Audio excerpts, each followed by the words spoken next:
Many people think 5 a.m. is a magic hour, but the truth is, 5 a.m. does not change your life. It only shows you the person you have been hiding from. It shows you whether you are ready to keep a promise when no one is watching, when the room is cold, when your body is tired, and when your old life is quietly pulling you back. This is not a story about a rich man who had everything figured out. This is a story about Ethan Miller, a poor man who lived in a small rented apartment on the edge of a busy American town, where the streets were loud during the day and lonely at night. Ethan was 31 years old, but inside, he often felt much older. Every morning, he woke up late, rushed out the door, skipped breakfast, and ran to catch the city bus with his work shirt half buttoned and his mind already full of stress. He worked in the back of a small grocery store, lifting boxes, stacking shelves, cleaning spills, and doing whatever needed to be done. He was not lazy in the way people usually think of laziness. He worked hard. He came home with sore feet, tired hands, and an empty stomach. But still, his life never seemed to move forward. His paycheck disappeared into rent, bills, bus fare, and cheap meals. At the end of every week, he looked at his bank account and felt the same heavy thought pressing on his chest. Maybe life is just not for people like me. That thought followed him everywhere. It sat beside him on the bus. It stood with him in the grocery store aisle. It waited for him in his apartment at night. Ethan had dreams once. He wanted to learn a skill, save money, maybe open a small repair shop because he had always been good with his hands. As a kid, he could take apart an old radio and put it back together just to hear the sound return. But as the years passed, those dreams became quiet. Then they became distant. Then they became something he almost felt embarrassed to remember. Every night, he told himself he would wake up early tomorrow and start fresh. He would read. He would plan. He would stop wasting small amounts of money. He would finally become serious. But when morning came, the alarm rang, his hand reached for the button, and his promise disappeared under the blanket. One more hour, he whispered. Just one more hour. But one more hour became another late morning. Another late morning became another rush day. Another rush day became another week of the same life. Ethan did not understand it then, but he was not only losing time. He was losing trust in himself. And when a man stops trusting his own promises, even a small dream begins to feel impossible. But one rainy evening, while Ethan was waiting at a bus stop with only $3 in his pocket, he saw an old man drop a pocket watch onto the wet sidewalk. Ethan picked it up, wiped it carefully with his sleeve, and handed it back. The old man looked at him with calm eyes and said something Ethan would never forget. The old man held the pocket watch in both hands as if it was not just a watch, but a memory.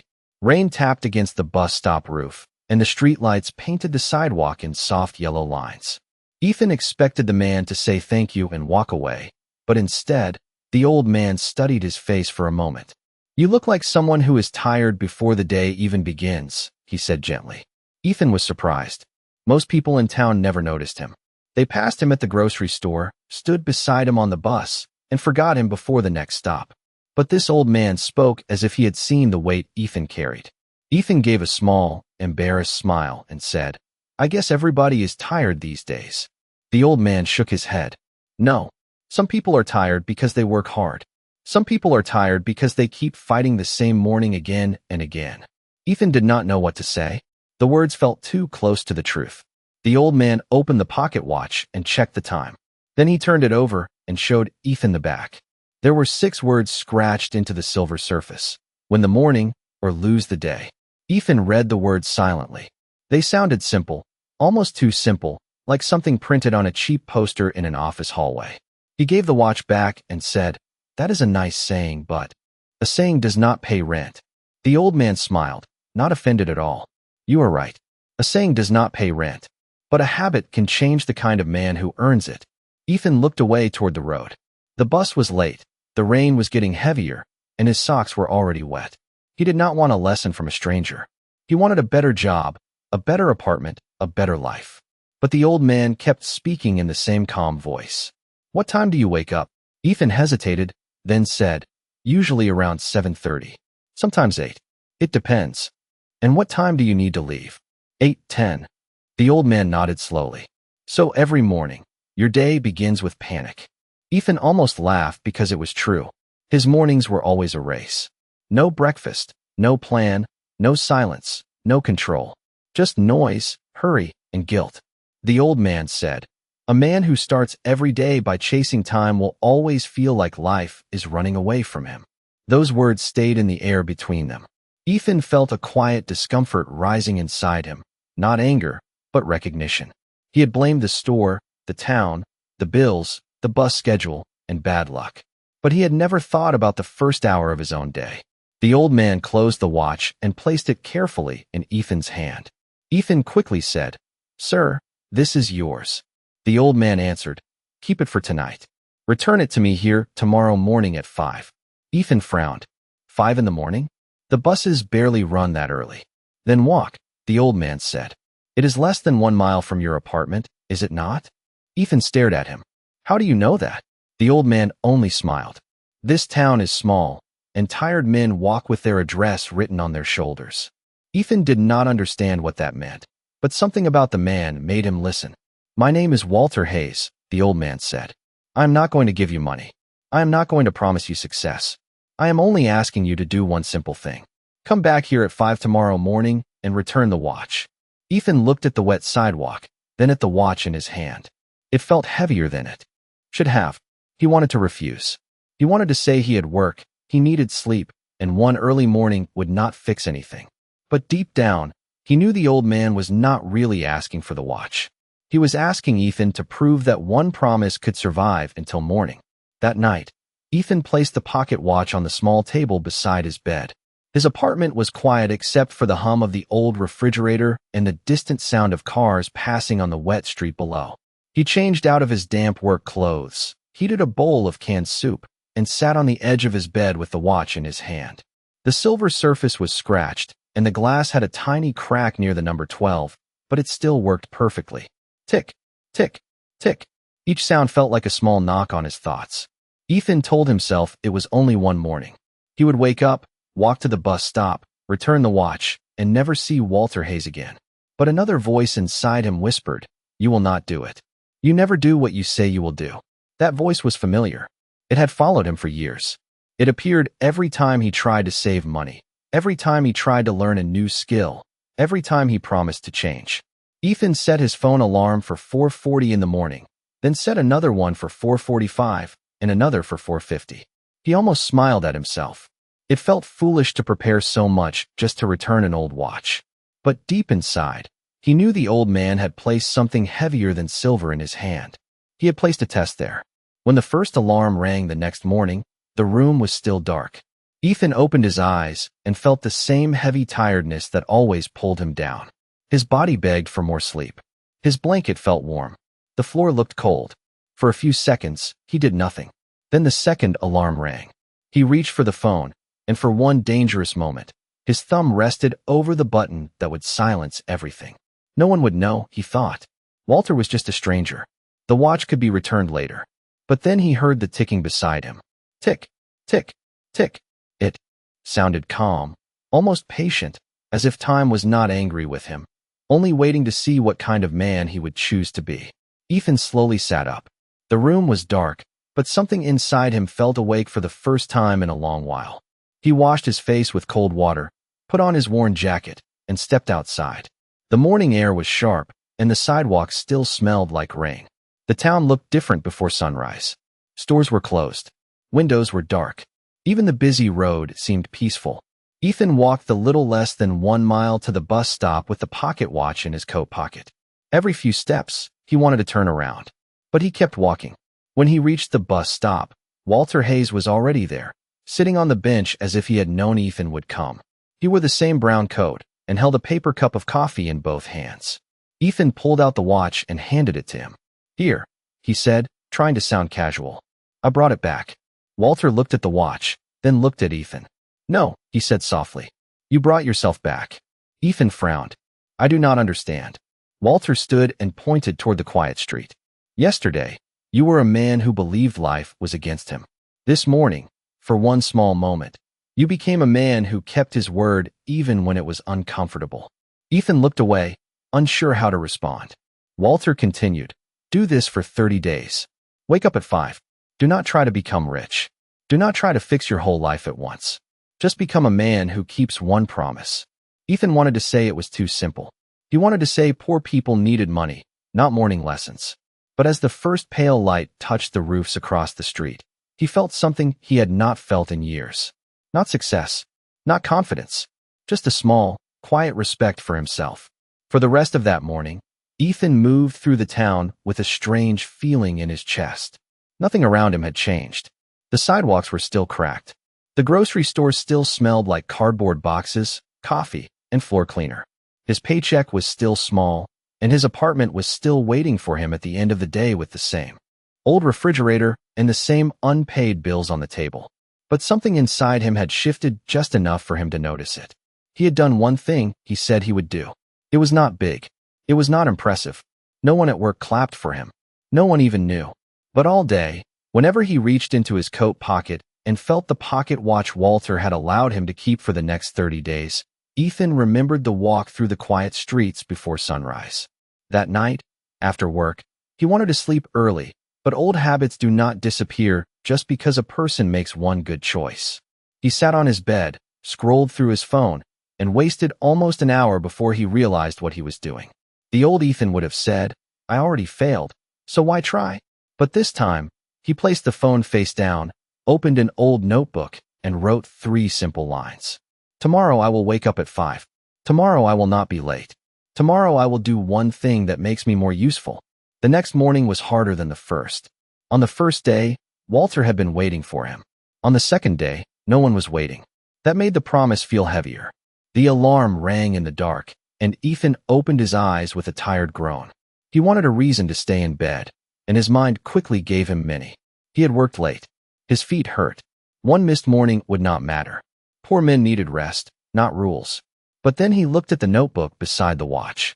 The words were simple, but they were his own. He sat up. He washed his face. He made cheap coffee in a chipped mug. Then he sat at the small table by the window and stared at the blank page. At first, he did not know what to do with the silence. His mornings had always been full of panic, so peace felt unfamiliar. He wrote down how much money he had, how much he owed, and where his money usually went. The truth embarrassed him. Not because he spent on big things, but because small careless choices had been leaking money from his life every day. A snack here, a late fee there, an extra bus ride because he woke up too late to walk. It was not one big hole sinking him. It was many tiny cracks. That morning, Ethan made his first quiet decision. He would walk to work 3 days a week when the weather allowed it, saving a few dollars and giving himself time to think. He would pack a simple lunch instead of buying food near the store. And he would use the first 30 minutes of each morning to learn something useful. There was no thunder in the sky when he wrote these things. No miracle entered the room. But for the first time in years, Ethan was not beginning his day as a man being dragged by life. He was beginning it as a man holding the steering wheel, even if the road ahead was still long. By the end of the first week, Ethan understood why most people never changed. It was not because change was impossible. It was because change looked too small in the beginning. He woke up at 5 each morning, but his apartment did not become warmer. His bills did not disappear. His boss did not suddenly offer him a better job. The world did not reward him just because he opened his eyes before sunrise. On some mornings, he sat at the little table with his coffee and felt almost foolish. He would look at the pocket watch, then at the notebook, then at the same cracked wall across from his bed and think, is this really doing anything? But each day, something tiny became a little stronger. He left home without rushing. He caught the early bus when it rained and walked when the sky was clear. The walk to the grocery store was only a little more than 2 miles, but in the quiet morning air, it felt like a different road from the one he used to hurry down in panic. He noticed things he had ignored for years. A bakery turning on its lights, a mail carrier sorting letters, a woman opening her flower shop, the smell of fresh bread drifting through the street. For the first time, Ethan saw that the town was not sleeping while he struggled. Other people were already preparing, already building, already choosing their day before the world became noisy. At work, his manager, Mr. Collins, noticed that Ethan was arriving earlier than usual. At first, he only nodded and said, "You are here early again." Ethan smiled politely and went to the stockroom. He did not explain anything. He did not want to talk about change before he had truly changed. He just kept showing up. Because he arrived early, he had time to organize the storage shelves before deliveries came in. Because he was less rushed, he made fewer mistakes. Because he packed lunch, he saved nearly $40 that week. It was not much, but to Ethan it felt like proof. His life had been leaking through tiny cracks, and now, for the first time, he was covering one crack at a time. One morning, while cleaning the back room, Ethan found a small pile of broken items near the trash: a desk lamp with a loose wire, a box fan that would not spin, a toaster with a stuck lever, and an old radio with a missing knob. Most workers walked past that pile without thinking. Broken things were just broken things. But Ethan stopped. He remembered the boy he used to be, sitting on the floor with a screwdriver, taking apart old radios just to understand how sound came back to life. That memory touched something quiet inside him. During his break, he asked Mr. Collins, "What happens to those items in the back?" Mr. Collins shrugged. "If they cannot be returned, they get tossed." "What?" Ethan looked toward the stockroom and said, "Would you mind if I looked at them before they go out?" Mr. Collins gave a tired smile. "As long as you do it on your own time and do not make a mess, I do not care." That evening, Ethan carried the old radio home in a paper bag. He placed it on his table beside the pocket watch and opened a free repair video on his phone. He had only one small screwdriver, poor lighting, and no guarantee that he could fix anything. But for 30 quiet minutes before bed, he worked with careful hands. The radio did not turn on that night. Still, Ethan did not feel defeated. Something inside him had turned on instead. The next morning, Ethan woke up before the alarm. For a moment, he lay still in the dark, surprised by the quiet strength of that simple fact. He was still tired, and the room was still cold, but the fight felt a little different. The old pull of sleep was there, yet it no longer felt like a command.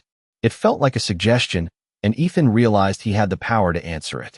He got up, made coffee, opened his notebook, and wrote the same 3 lines, but this time he added a fourth: learn one thing that makes broken things useful again.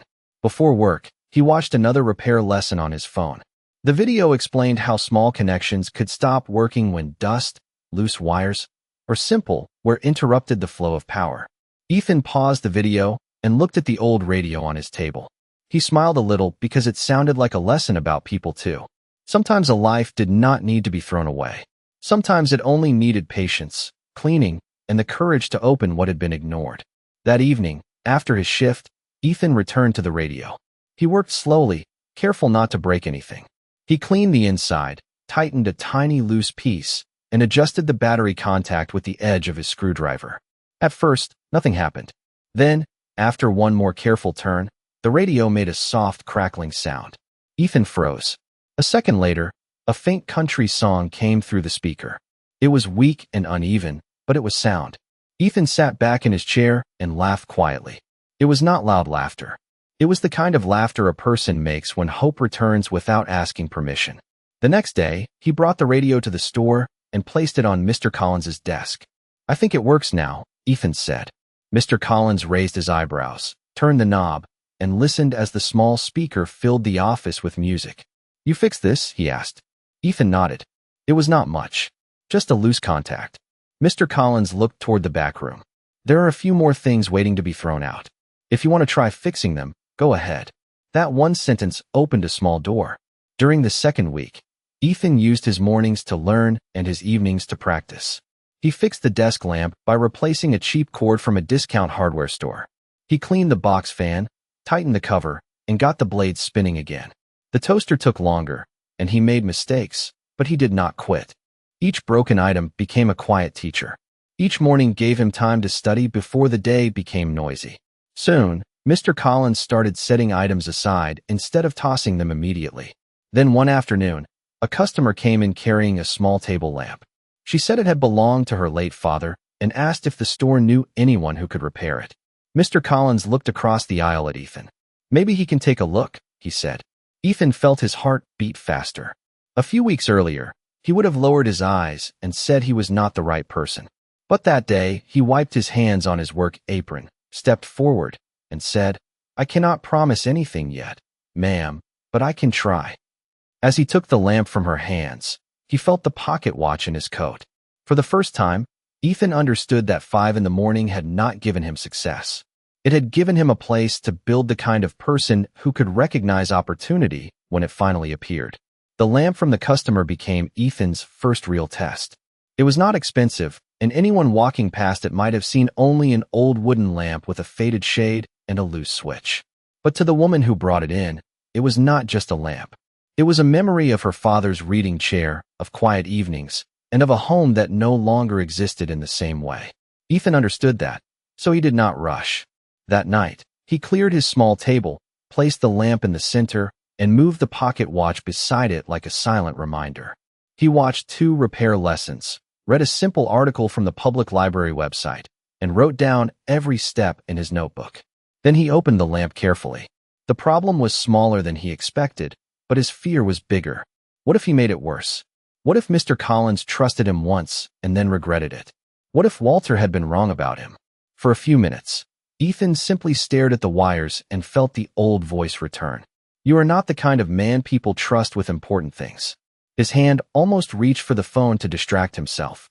But then he looked at the pocket watch and remembered Walter's words. Become a man who keeps one promise. So he took a slow breath and continued. He cleaned the socket, replaced a worn part with a small piece he had bought for a few dollars, and tightened everything with steady hands. When he finally plugged it in and turned the switch, warm light filled the room. Ethan stepped back and smiled, not because the repair was perfect, but because the room no longer felt as small as before. The next day, he returned the lamp to the woman. She turned it on at the counter, and when the light appeared, her eyes softened. "Thank you," she said. "You have no idea what this means to me." Ethan did not know how to answer. He only nodded, but inside, something important changed. For years, he had thought value meant having money, a title, or a big opportunity. But that day, he realized value could begin with being useful to one person in front of you. Soon, small repair requests started coming to the store. A fan, a lamp, a radio, a toaster. Nothing big, nothing glamorous.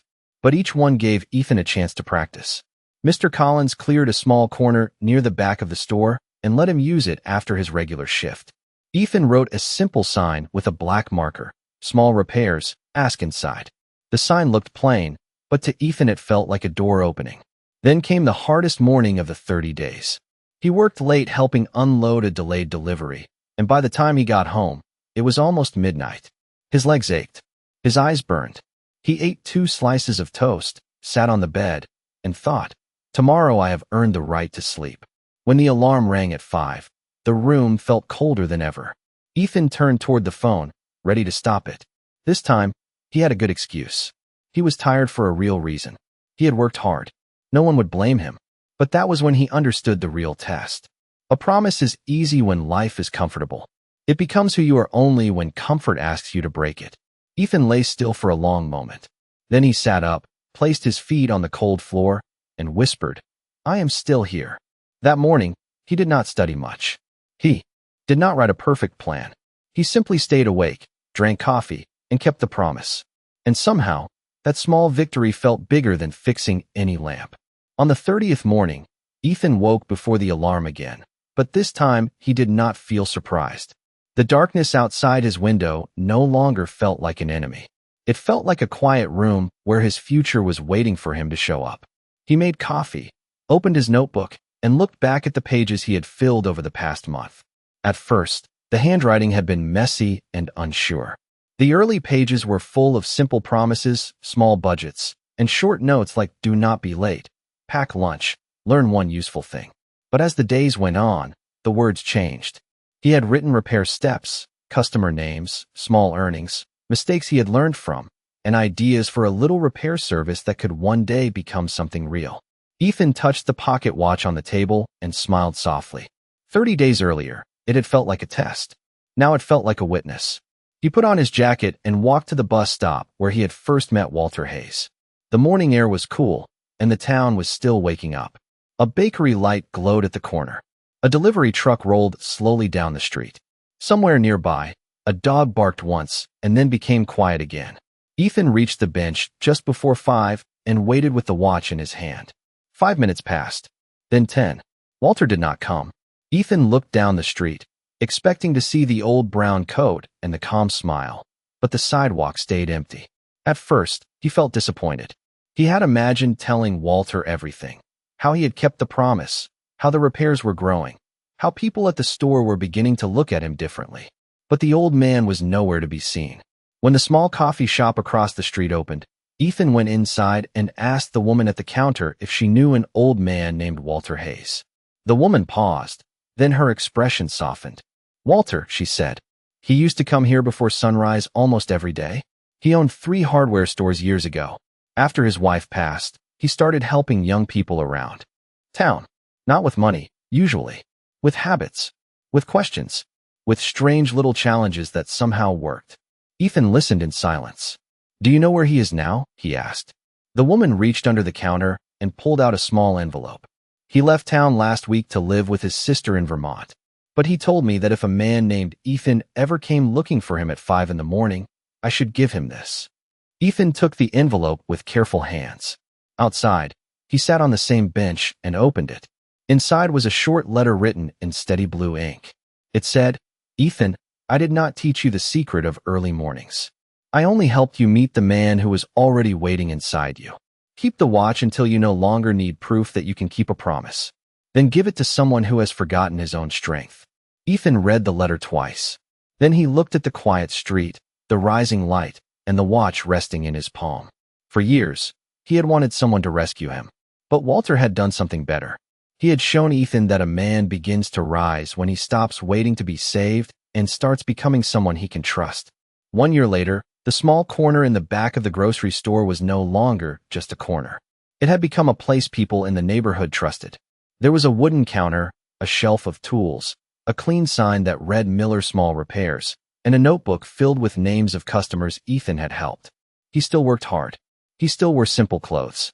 He still lived carefully and counted his money with respect. But he no longer carried himself like a man who was waiting for life to feel sorry for him.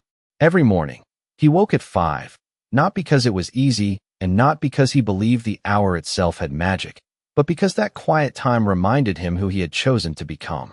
He used those mornings to learn, plan, save, and prepare. Slowly, he bought better tools. Slowly, he built a small emergency fund. Slowly, he earned enough trust that Mr. Collins offered him a better arrangement. Ethan could rent the repair corner for a small monthly amount and keep most of what he earned. From his work, Ethan accepted with grateful eyes and steady hands. It was not a rich man's deal, but it was the first real doorway he had ever walked through with confidence. Months later, when an empty storefront opened 2 blocks away, Ethan stood in front of it before sunrise, holding Walter's pocket watch. The windows were dusty, the paint was old, and the sign above the door was faded. But Ethan did not see what was broken. He saw what could be repaired. He saw a counter by the wall, a workbench near the window, shelves of parts, and neighbors walking in with lamps, fans, radios, and small appliances they did not want to throw away. He remembered the man he used to be, the man who believed life was not for people like him. Then he looked at the watch and whispered, "I am not that man anymore." Ethan did not become successful in one morning. He did not escape hardship because of one alarm. His life changed because one promise became one action became one habit became self-respect, and self-respect made him ready for opportunities he used to miss. This is the lesson Ethan finally understood. A person does not rise because the world suddenly becomes easy. A person rises when he becomes dependable to himself. When you keep a promise in secret, you build strength in silence. When you master one small morning, you begin to master one small part of your life. And when you do that long enough, life starts trusting you with bigger things. Years later, Ethan kept Walter's letter in the top drawer of his repair shop. But the pocket watch was no longer there. One cold morning, he gave it to a young man who came in looking tired, hopeless, and late for everything. Ethan placed the watch in his hand and said gently, "Bring it back tomorrow morning at 5.